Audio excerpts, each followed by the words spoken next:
So we're talking today to Madeleine Bair from Witness. Maybe you could tell us a bit about Witness and the work you do there. Sure. So thanks a lot for having me. Witness is an international human rights organization. We've been around for over 2 decades, and our focus is on empowering citizens and advocates around the world to use video and film video safely and effectively for human rights. Okay, so that's great. So today we're not necessarily going to talk about the citizen that happens to come across a situation and kind of what's going through their mind as they maybe video it or photograph it. We're going to talk more about the journalistic practices of people coming across those kind of videos. So we're talking about the ethical issues of eyewitness footage in journalism. Can you start with an outline of what some of those ethical issues are then, please? Sure. And I'm just going to share my screen.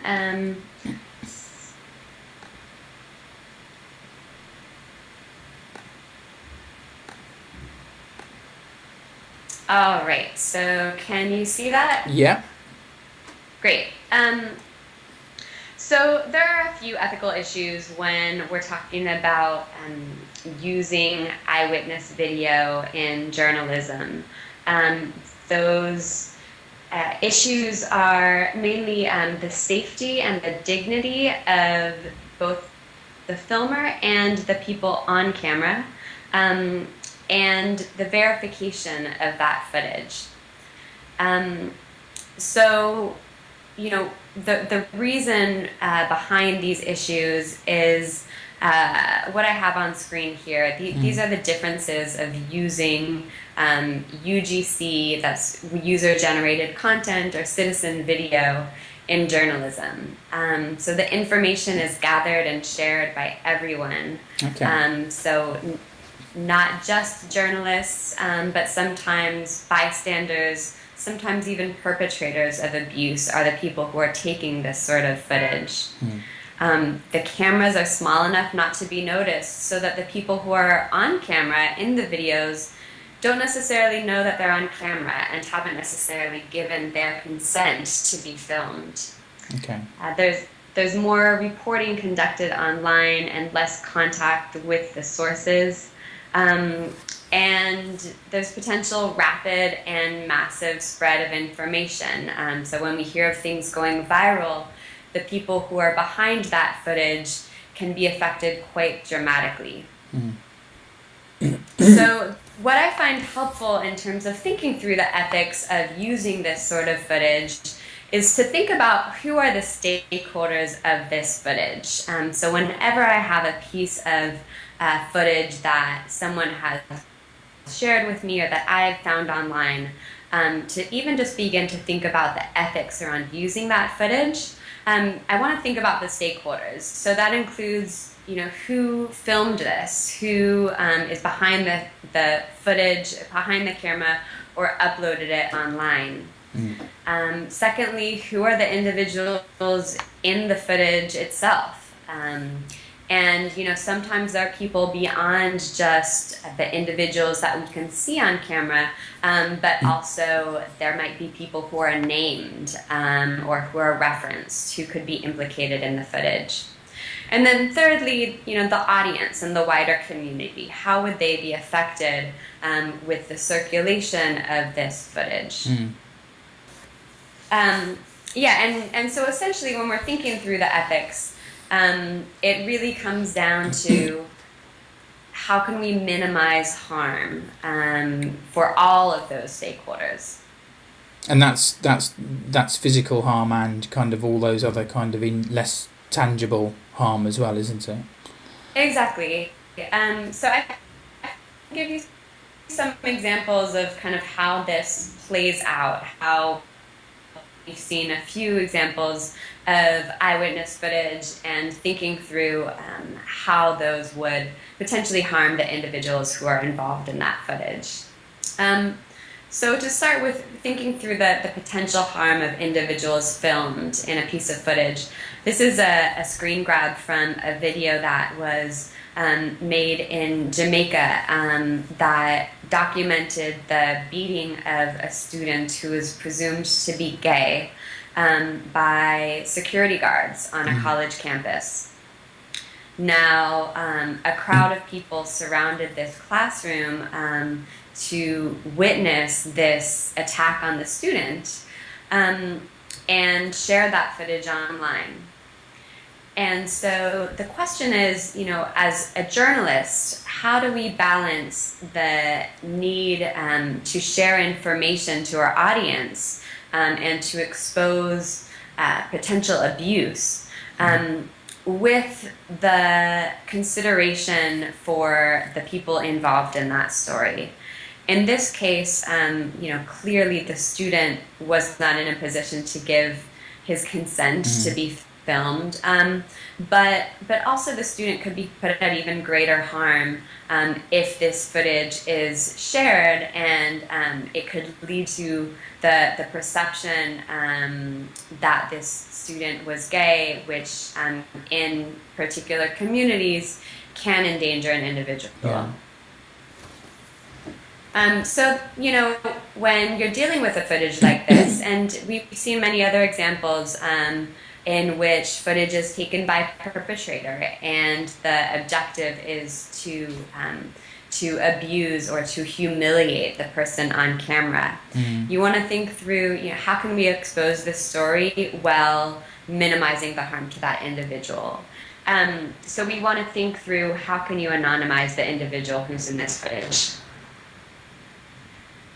This is just one other example because sometimes it's not so obvious how someone could be potentially harmed by being in eyewitness footage. This was an example that was in the news in the UK, in which a gentleman was getting on the subway. He was a black man, and he was taunted by Chelsea football fans. And a bystander filmed this footage and shared it with The Guardian, which put it up on their site. And what the victim of this taunting said was that he didn't realize that he was on camera, and when this then went viral, his children and his family learned about it, and he was humiliated all over again and had to address just the secondary trauma of being a part of this news story. So in a case like this, as a reporter, this might be a valuable story to expose and to write about, but you want to think, is the identity of the person on camera central to the story? It's the kind of thing you come across constantly on something like Reddit, where people are picking out videos that somebody else has posted, maybe has 20 or 30 views. It's a family video that they just happen to have put on YouTube, and then somebody will find something amusing about it for a completely unrelated reason, post it on Reddit, and suddenly it's got a million views, and it's attracting unwanted attention. Exactly. So, these are the sorts of questions that you want to think through before sharing a video like this. Is, was the video recorded in a public or a private setting? That might indicate whether it was intended to be public in the first place. Does the subject appear capable of consenting to the recording? Was the video created for a particular audience or use? Just like you said, maybe this video was circulated among family members, or was only intended to be shared among Facebook friends. And so how would increased exposure impact the privacy, dignity, and security of those people who are in the video? So I'll move on next to thinking through the potential harm of the eyewitnesses or filmers themselves, because often the people who are filming could themselves be at risk and not even necessarily be aware of that. So just as one example of this was a case in Brazil in which a witness filmed from the window of her home a scene in which police were surrounding the corpse of a teenager who had just been killed.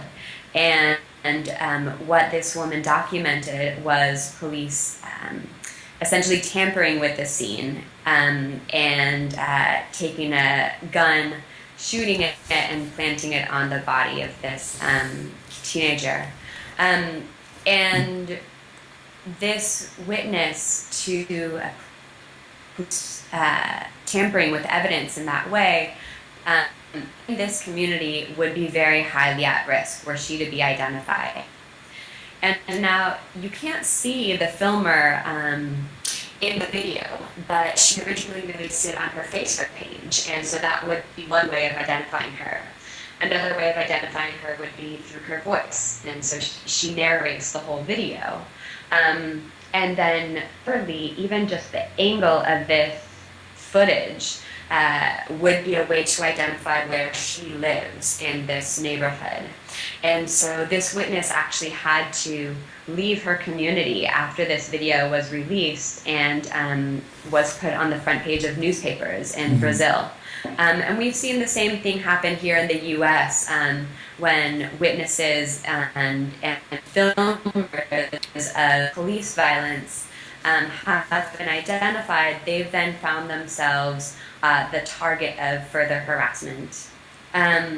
This was just another example briefly. This was the witness of the death of the officer in Paris during the Charlie Hebdo attack. And the witness filmed this attack and immediately put it on Facebook without really thinking about it. I think he said to the media, I put the video on Facebook, that was my error. And he explained it that, he did that because it's just become instinctual. That's what we do these days when we witness something, is that we share it with our Facebook friends or we put it up on Twitter. He regretted his decision about 15 minutes later and pulled the video from Facebook, but it was too late. It had already been picked up by media. And so, you want to think through, who is the intended audience? Why was the eyewitness capable of deciding to share the footage? Oftentimes people are reacting really in the moment or in shock and may not have really thought through what the repercussions of sharing that video would be, and how would increased exposure impact the eyewitness. And so finally I'm going to talk about the issue of really thinking through the audience and the wider community. So as journalists, we're providing reporting for a larger audience, and one of the first rules of journalism is to expose the truth and report on the truth and verify your facts. And this has become one of the biggest challenges in using eyewitness footage, because we didn't take the footage ourselves. And so it takes a different sort of fact-checking and a different sort of contextualization of that footage for our audience.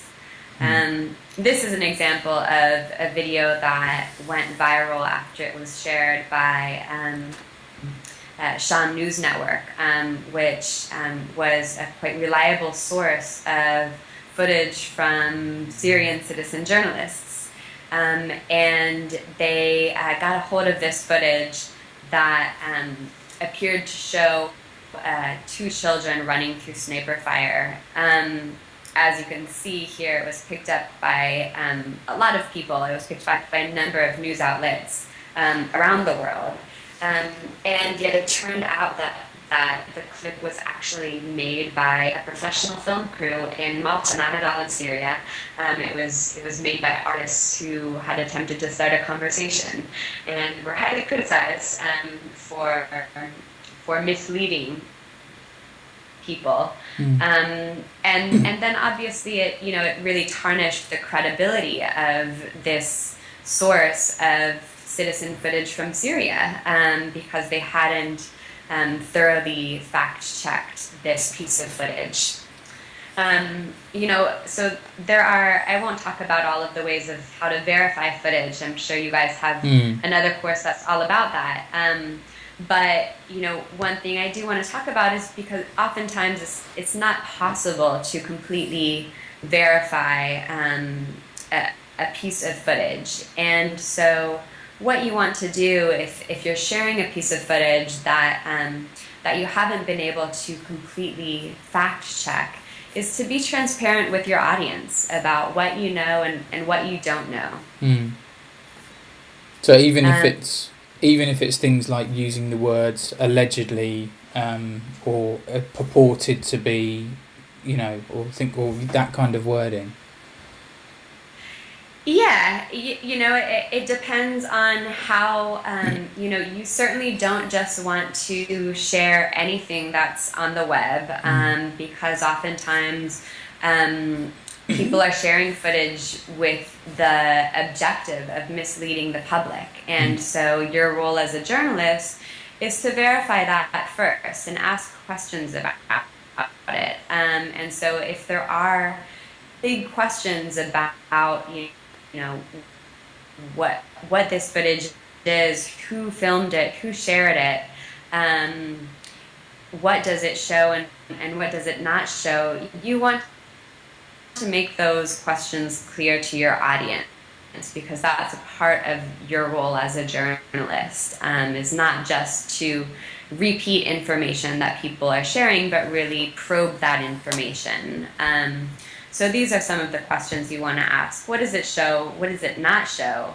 And what is the source of the footage? Is this an innocent bystander, a local resident? Is this footage coming from a political party or an activist? Those are all pieces of information that would help your audience assess the footage. Okay. So this is a checklist that we developed. Just key questions to ask if you can't verify with certainty that footage documents a particular event. These are some things to ask. Are there other videos or reports that document the same event that can be verified? Oftentimes, especially if we're talking about something that took place in public, there will be more people who shared photos or videos. There will be other ways that you can corroborate this event.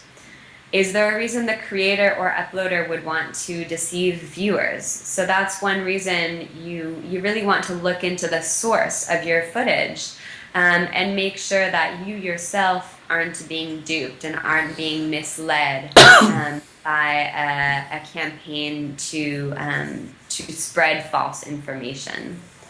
And is it possible that you made a false assumption about the video? Oftentimes this happens simply because we're journalists working under a deadline and we're trying to find footage of a breaking news event, and so we find something that looks like it's of that same event, but that's simply because we fit it into the narrative in our heads. And so you really want to ask those questions.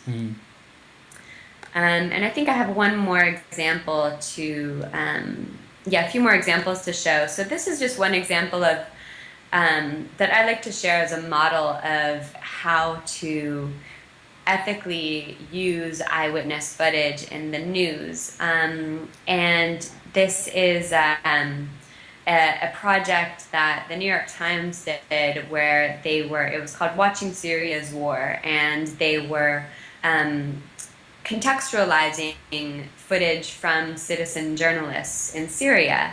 And so you'll see here they had the original footage, on YouTube, and would just summarize that footage, and then put this video in context and be very explicit, saying this is what we know about this event.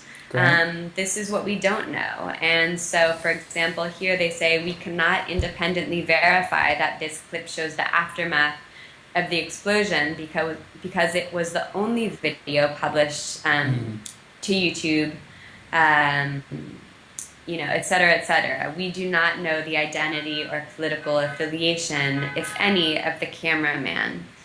And, so these are, this is the way that they use this footage to report on the war in Syria, but be very transparent with their audience about what the footage shows and what the footage doesn't show. Mm-hmm. So it's okay if you have outstanding questions about citizen footage. That's really part of news reporting, is raising those questions to your audience. Okay. Yeah, and so those are the main issues and some of the examples I wanted to share about addressing those issues. Just to finish off, we at Witness have we have a guideline that I'll share with you along with some other resources on using eyewitness video ethically. But we do recommend that, as individual journalists and newsrooms create their own guidelines. And these are some of the questions that those guidelines would answer. So, under what circumstances would you share videos without the consent of those who are in them? Do you always track down the people in the footage first and ask for their consent? Or when that's not possible, do you not do that? When and how do you protect the privacy and anonymity of people who are filmed? Do you blur the faces of children, of activists, of perpetrators? These are the sorts of questions that you want to ask, as a newsroom first, because these are questions that will come up in the moment with the breaking news event.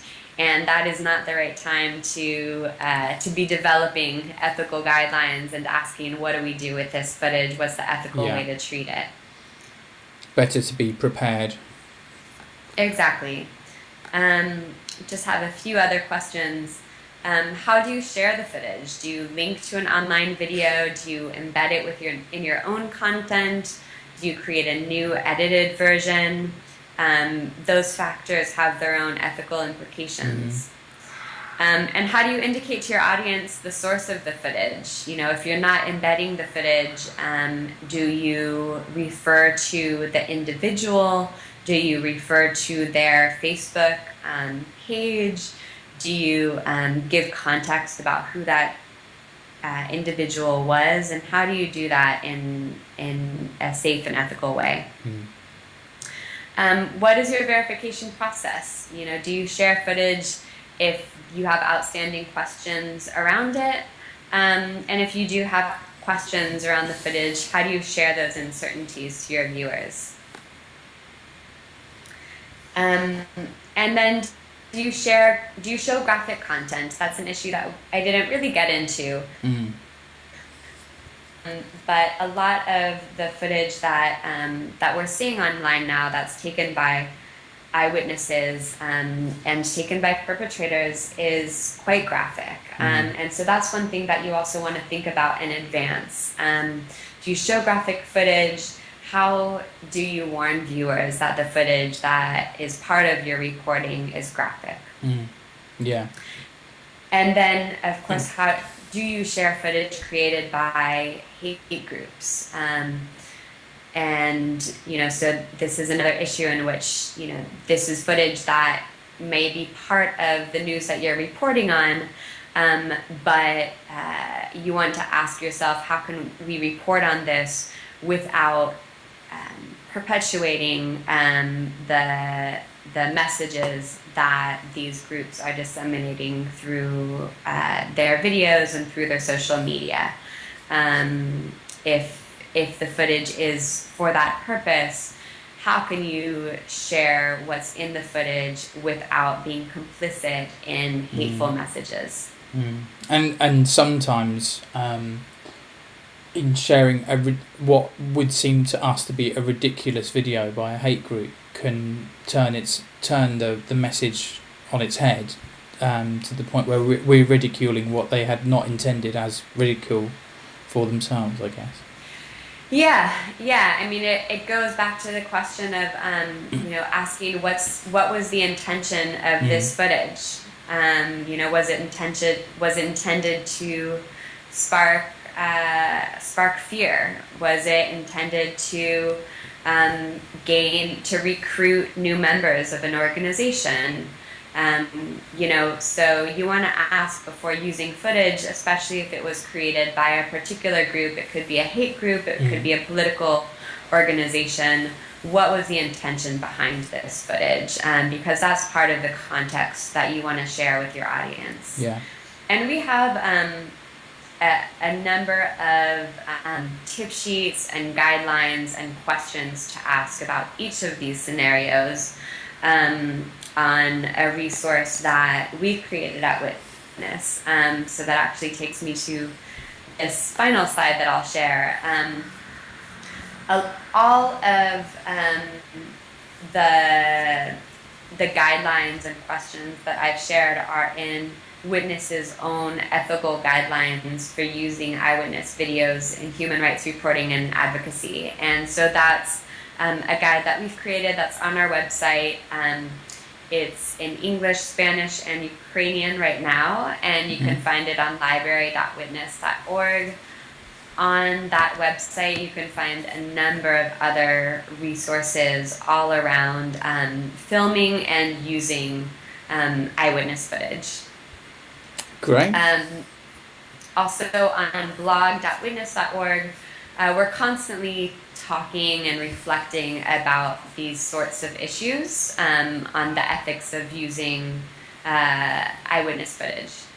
And then I've listed a few other resources that I really recommend with more information and guidance on these ethical questions. One is the Eyewitness Media Hub. They also have guidelines on using eyewitness footage in news reporting, as does firstdraftnews.com. Both of those organizations really focus on the use of eyewitness footage by news media. And so they're great resources on this topic. And then the Online News Association is a professional association that has created this website, ethics.journalists.org, which is a really fantastic resource. It is called a Build Your Own Ethics Code, and essentially they realize that the ethics around reporting is changing, and different newsrooms are addressing these issues in their own way. So it's not a traditional do this and don't do that code of ethics, but has essentially modules on different issues that that journalists like all of you are encountering, and experts from different organizations addressing those topics and different ways to go about addressing those ethical questions. Great. Fantastic. In the ethical guidelines that we created, we have a number of examples, and that reminds me of one example that we refer to that I think was reported on in the Washington Post, that again there was kind of no way to verify this in any way or another, but there was a video that was apparently going viral in South Korea that showed two white men and a Korean woman, and they appeared to be taunting her, and it was just a very strange video that sparked a lot of discussion in South Korea around the sexualization of Asian women by Westerners and the role of Westerners there. And so this was reported on by the Washington Post, and one of the responses was actually from a man who said and sent the reporter footage to prove that he was one of the people in the video, and that it was actually, they were actors, and it was, like an art film, and all of them were paid to be in it, and that was that. And it goes to show that with so many of these pieces of footage, it just shows up, and we want to, our instinct is to put it into a certain narrative, and oftentimes that's correct, and oftentimes there's a story around that. But we need to be very careful not to jump too quickly to conclusions. I think, and to be very clear to our audience, again, what we know and what we don't know, and sometimes it will take quite a while for the story to evolve and to come to those to any answers or clarification around what this footage is about. But if it is part of a news story, you don't want to just put it up and share it with your audience and say that, and not clarify to your audience all of those questions around the footage. It's interesting that you get the case earlier about the 2 children running through sniper fire, which was then found to be created, and this other example of something that's created, because I guess what they're trying to do there is, whether it's something politically motivated or to a social change observation, but the kind of the whole YouTube constructed social change videos that are set up a lot of times now and are and are found out to be put together with actors and things like that. And it's interesting because the more you see them and the more you see them exposed, the more suspicious you become of them. But then there are still people who are seeing these come through their Facebook stream who will accept them. Well, maybe because we want to accept them sometimes, because they're useful, they support our beliefs, or.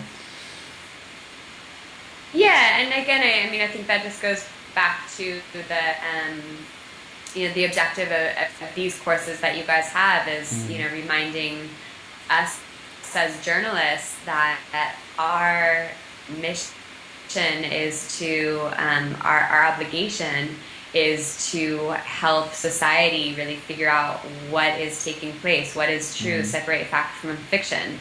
And it has become very common to simply retweet or reshare footage because it's so shocking. And part of our role as journalists is to filter some of that and to try to really find out what is the story behind that. It might not be that the footage is false. Eyewitness footage is a part of our news these days, a part of the information that's out there. And so we really need to help audiences understand what are the questions that we need to ask when we see this footage, and what is it that it tells us, and what more is there to know. That's great. That's been really useful. That's a really nice way to kind of wrap up the conversation, I think. So thank you very much, Madeleine. Bye. All right, sure thing. Thanks for having me. Bye. Bye.